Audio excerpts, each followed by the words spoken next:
Hi, my name is Natalie Major, and the book that I read was Bedlam, An Intimate Journey into America's Mental Health Crisis by Kenneth Paul Rosenberg. My initial reaction to the book was, first of all, I was thankful that somebody wrote a book that was raw and actually highlighted the way that people with mental health are truly treated.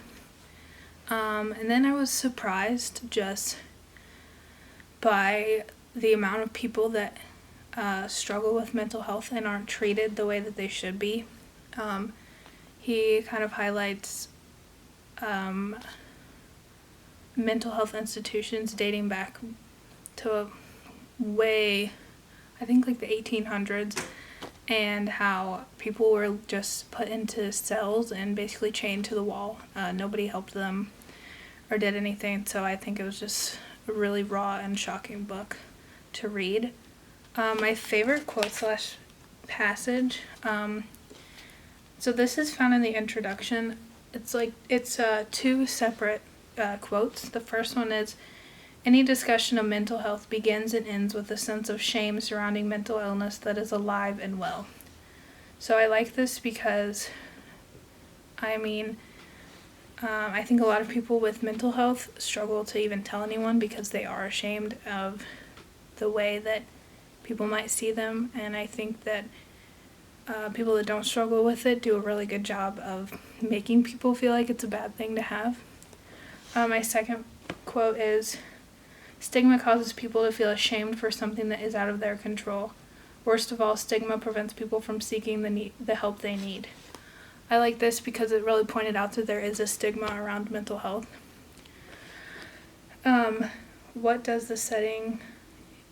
What made the setting unique or important? So I'd say the setting in this book is more of hospitals and jails, and it truly shows the unique relationship that they have with people and the way that they treat people with mental health. They kind of don't I wouldn't say,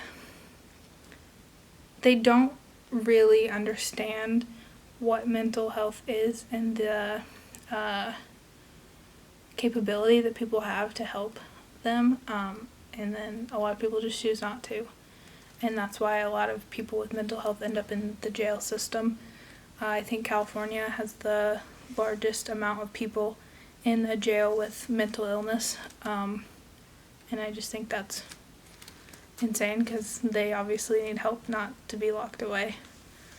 Did I pick out any? So a major theme I saw throughout the book was definitely injustice. And I say injustice because the people with mental health are looked at as not people. And so when they go to the hospital or a jail, they're just a number and they're not really helped with what they need because they might be schizophrenic and seeing things, or really quiet and just scared. And so I'd say an injustice is being done for these people. Something that we recently learned in class just about depression, and I think this book definitely helps back up those facts with suicide. A lot of times people see suicide as the only way out, and especially if you're being thrown in jail instead of into a hospital that's going to help you get better, then you're looked at as not a person. A lot of people think that the only way out is through suicide because that's the only way they're going to get out of their situation. And so it's just crazy the numbers that are put in this book that just say the amount of people that are thrown in jail, and to just think that a lot of those people commit suicide is sad. This book didn't really cover faith that much. The author, he mentioned it once or twice, but he doesn't really tie it in with what's going on. For me, I struggle just with my faith, and so but seeing these numbers and how many people struggle with mental health, I think it's important to understand that there is a God out there who could help you and point you towards the right resources.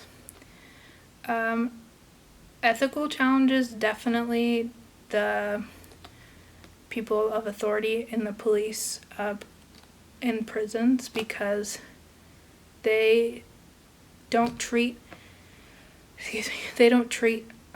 people with mental health very well.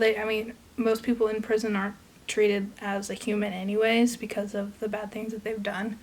But those with mental health need care, and a lot of them are just beaten or thrown away or put in solitary because they are different. And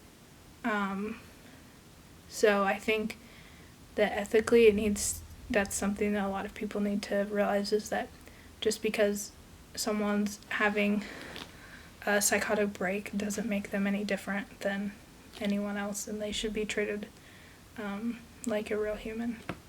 Thank you.